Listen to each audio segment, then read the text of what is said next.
সম্রাটে খালি কয় দাদা আমার কাজ দেন কাজ। আরে বাপরে বাপ, এত ঠেলা মারো তারা সাত গাইছে মেম্বারশিপ হয়ে গেছে।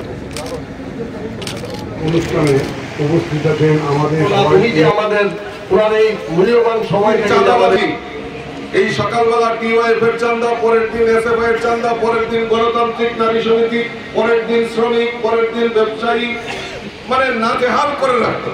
আর এখন আমরা সেটা আর দেখতে পাই না। সেই চাঁদাবাজি বন্ধ হয়েছে। ব্যবসায়ী সমিতিরা সুনির্দিষ্ট সময়ে তারা ব্যবসা বাণিজ্য করতে পারে, তার জন্য আমাদের সরকার উদ্যোগ গ্রহণ করেছে। গত কিছুদিন আগে সবজি ব্যবসায়ী সমিতি আমার কাছে গিয়েছিলেন যে বিভিন্ন জায়গায় চাঁদার অব্যবস্থা, চাঁদার জুলুমবাজি হচ্ছে। তৎক্ষণাৎ মাননীয় মুখ্যমন্ত্রীর গোচরে নেওয়ার পর তৎক্ষণাৎ পুলিশের নির্দেশককে নির্দেশ দেওয়া হয়েছে এবং মাননীয় মুখ্যমন্ত্রী নিজে বলেছেন যে চাঁদা জুলুমবাজি ত্রিপুরা রাজ্যে চলবে না। তার সঙ্গে যারা জড়িত তাদেরকে সুযোগ্য শাস্তি আমাদের সরকার দেবে, কারণ মানুষ তার অধিকার নিয়ে বাঁচতে চায়। মানুষ তার যে স্বাধীনতা সেটাকে যে খর্ব করবে তাকে রেহাই করা হবে না। কাজে আমার আলোচনা দীর্ঘায়িত না করে আমি আপনাদের কাছে সবিনয়ে নিবেদন করব যে আসুন আমরা আমাদের মেম্বারশিপ গ্রহণ করি। যারা যারা এখানে মোবাইল নিয়ে আসছেন, আমি বলবো আমাদের একটা মিস কল নাম্বার রয়েছে, 8800002024 নাম্বারে একটা মিস কল দিলে আপনার একটা লিংক চলে আসবে। আর সেখানে আপনি আপনার নাম, ঠিকানা সমস্ত কিছু যদি আপনি করেন, লিখে দিতে পারেন, তাহলে আপনার মেম্বারশিপ হয়ে যাবে। আর যাদের অসুবিধা হবে তাদের জন্য অফলাইনেরও ব্যবস্থা রাখা হয়েছে। আমি আমার আলোচনা দীর্ঘায়িত না করে আমি সকলকে আহ্বান করব যে আসুন আমরা সবাই মিলে আমরা ভারতীয় জনতা পার্টির সদস্যতা গ্রহণ করি এবং দেশের সমৃদ্ধশালী এবং আমাদের এই ত্রিপুরা রাজ্যকে এক ত্রিপুরা শ্রেষ্ঠ ত্রিপুরা করার লক্ষ্যে আমরা সবাই একসাথে মিলে কাজ করি। এই আহ্বানটুকু রেখে সকলকে আন্তরিক অভিনন্দন জানিয়ে আমার কথা বলা শেষ করছি। বন্দে মাতরম, ভারত মাতা কি জয়, বিজেপি জিন্দাবাদ। যে আপনারা ভারতীয় জনতা পার্টির সদস্যতা অভিযানে আপনারা কেন সদস্যতা অভিযানে অংশগ্রহণ করবেন বা কেন মেম্বারশিপ হবে, সেই সম্পর্কে দুটি কথা বলেই আমার বক্তব্য বিরাম করি। বন্ধুগণ, আমরা জানি 2014 সালে আমাদের ভারতবর্ষের প্রধানমন্ত্রী নরেন্দ্র মোদীজি হওয়ার পর আজকে প্রায় 10 বছর অতিক্রান্ত হওয়ার পর আবারও তৃতীয়বারের মতো দেশের প্রধানমন্ত্রী হওয়ার পর প্রায় 100 দিন নরেন্দ্র মোদীজির সরকারের হয়েছে। আমরা কি পেয়েছি, তার জন্য আমরা কেন মেম্বারশিপ করব? কারণ ভারতীয় জনতা পার্টির নেতৃত্বে সরকার এবং তৎসঙ্গে ত্রিপুরা রাজ্যে 2018 থেকে ভারতীয় জনতা পার্টির সরকার, এই ডাবল ইঞ্জিনের সরকার এই রাজ্যের উন্নয়নের জন্য যে কাজগুলি করেছে তার নিরিখে দাঁড়িয়ে আমরা আমাদের মেম্বারশিপ হব, সেই সংকল্প নিয়ে আমাদের কাজ করতে হবে। কারণ 2014 সালে দেশের প্রধানমন্ত্রী নরেন্দ্র মোদীজি হওয়ার পর আমরা ত্রিপুরা রাজ্যে প্রথম যেটা আমরা পেয়েছি সেটা হলো রেল কানেক্টিভিটি। আমরা শুনেছি অনেকে চিৎকার করেন, এর আগে কমিউনিস্টের বন্ধুরা চিৎকার করতেন, বলে 40 বছর ওনারা আন্দোলন করেছেন। তো 40 বছর আন্দোলন করার ফলে কেন্দ্রে তাদের বন্ধু সরকার ছিল, কিন্তু কোনোদিনও সম্ভব হয়নি স্বাধীনতার পর এই ত্রিপুরা রাজ্যে রেলের কানেক্টিভিটি করা। মোদীজি 2014 সালে দেশের প্রধানমন্ত্রী হয়েছেন, আর 2016 সালের মধ্যে আগরতলা নয় সাপ্রুম পর্যন্ত রেলের কানেক্টিভিটি হয়ে গেছে, যেটা কারোর দ্বারা সম্ভব নয়। মাত্র 2 বছরের মধ্যে সেটা করে দেখিয়েছেন আমাদের দেশের প্রধানমন্ত্রী নরেন্দ্র মোদীজি। আমাদের কাছে মাত্র একটা জাতীয় সড়ক ছিল, আসাম আগরতলা জাতীয় সড়ক। আসাম আগরতলা জাতীয় সড়ক আজকে আমরা মোদীজির কল্যাণে 9টি ন্যাশনাল হাইওয়ে পেয়েছি।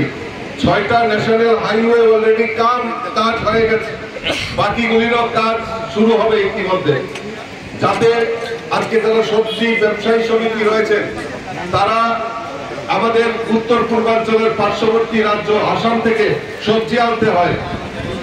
আপনারা নিশ্চয়ই উপলব্ধি করতে পারছেন 2018-র আগে যে রাস্তা আর বর্তমানে যে আসাম আগরতলার যে জাতীয় সড়কের রাস্তা, তার যে আমূল পরিবর্তন হয়েছে তাতে আপনাদেরও লাভ হয়েছে, আপনারাও সঠিক সময়ে এই আপনাদের সবজি বাইরে থেকে আপনারা এখানে ত্রিপুরা জানতে পারেন, তার একটা সুফল আপনারা পেয়েছেন। আজকে ইন্টারন্যাশনাল এয়ারপোর্ট আমরা কোনোদিনও ভাবতে পারিনি যে আগামী উত্তর পূর্বাঞ্চলের মধ্যে আগরতলা বিমানবন্দর এত সুন্দর বিমানবন্দর হবে। ত্রিপুরা রাজ্যের যে বিমানবন্দর সবচেয়ে বড় এরিয়া নিয়ে, উত্তর পূর্বাঞ্চলের মধ্যে আমরা যদি আসাম, আমরা মেঘালয়, মণিপুর, নাগাল্যান্ড আমরা দেখি, তার থেকে সবচেয়ে বড় এয়ারপোর্ট আমাদের এই আগরতলা বিমানবন্দর ইন্টারন্যাশনাল এয়ারপোর্ট।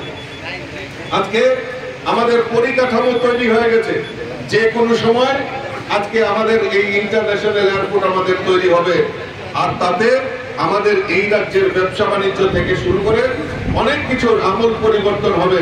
আমরা রপ্তানি করতে পারবো, আমদানি করতে পারবো এই ইন্টারন্যাশনাল যদি ফ্লাইট যদি চালু হয়। আর সরকার, আমাদের রাজ্যের সরকার এবং কেন্দ্রীয় সরকার সেই ব্যাপারে উদ্যোগ গ্রহণ ইমিডিয়েটলি আমরা জানি, ইতিমধ্যেই তার তোড়জোড় শুরু হয়েছে। আর শুধু আমাদের মোদিজির হরিঝান্ডি দেখিয়ে আমাদের ইন্টারন্যাশনাল এয়ারপোর্টের উদ্বোধন করবে, তার সুফল আমরা পেতে পারি। তার মূল কারণ হচ্ছে আমাদের দেশের যশস্বী প্রধানমন্ত্রী নরেন্দ্র মোদীজি। আজকে গতকালকে আমি এই মেম্বারশিপের অভিযান নিয়ে আমি যাচ্ছিলাম, কুমারঘাটে গিয়েছিলাম আগরতলা থেকে, আর ফিরার পথে আমার সঙ্গে একজন রেলের আধিকারিক উনিও বসেছিলেন। উনি বলছিলেন যে শিলচর আগরতলা রোডে বন্দে ভারত এক্সপ্রেস ইতিমধ্যে শুরুয়াতের জন্য তৈরি হয়ে গেছে, আর কিছুদিনের মধ্যে হয়তো আমরা বন্দে ভারত এক্সপ্রেস আমরা পেয়ে যাবো। তার একমাত্র কারণ হচ্ছে আমাদের নরেন্দ্র মোদী।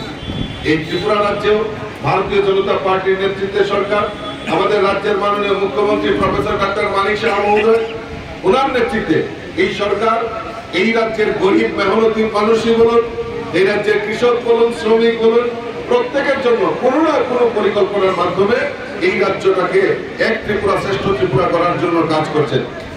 কিছুদিন আগে আপনারা দেখেছেন যে বন্যায়, ভয়াবহ বন্যায়, বিশেষ করে গোমতী, আমাদের সাউথ ত্রিপুরা এবং আগরতলার কিছু অংশ জায়গায় আপনারা দেখেছেন বন্যায় মানুষ ক্ষতিগ্রস্ত হয়েছে। এই ক্ষতিগ্রস্তদের পাশে দাঁড়ানোর জন্য আমাদের রাজ্য সরকার বিভিন্ন পরিকল্পনার মাধ্যমে কৃষক হোক, শ্রমিক হোক, রাস্তাঘাট হোক, বিদ্যুতের ব্যবস্থা হোক, পানীয় জলের ব্যবস্থা হোক, তার দ্রুততার সঙ্গে যাতে পৌঁছে যায় তার ব্যবস্থা, তার জন্য দিন রাত অক্লান্ত পরিশ্রম করছেন। আর শুধু তাই নয়, আজকে রাজ্যের মানুষ একটা পরিবর্তন হয়েছে। আগে রাজ্যের মানুষ একত্রিত হয়ে বিভিন্ন সামাজিক সংগঠন, এনজিও, ক্লাব, তারা গিয়ে এই মুখ্যমন্ত্রীর ত্রাণ তহবিলে যাতে বন্যায় দুস্থদের পাশে দাঁড়ানো যায় তার প্রয়াস করছেন। গতকালকে আমার কাছে এই মহারাজগঞ্জ বাজারের কনভেনার, সবজি ব্যবসায়ী সমিতি, ওনারা গিয়েছেন, আলাপ করেছেন যে আমরাও এই বন্যায় ক্ষতিগ্রস্ত মানুষের পাশে দাঁড়িয়ে মুখ্যমন্ত্রীর ত্রাণ তহবিলে দান করতে চাই।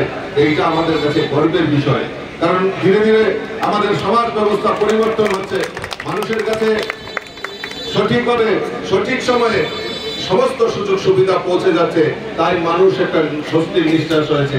আর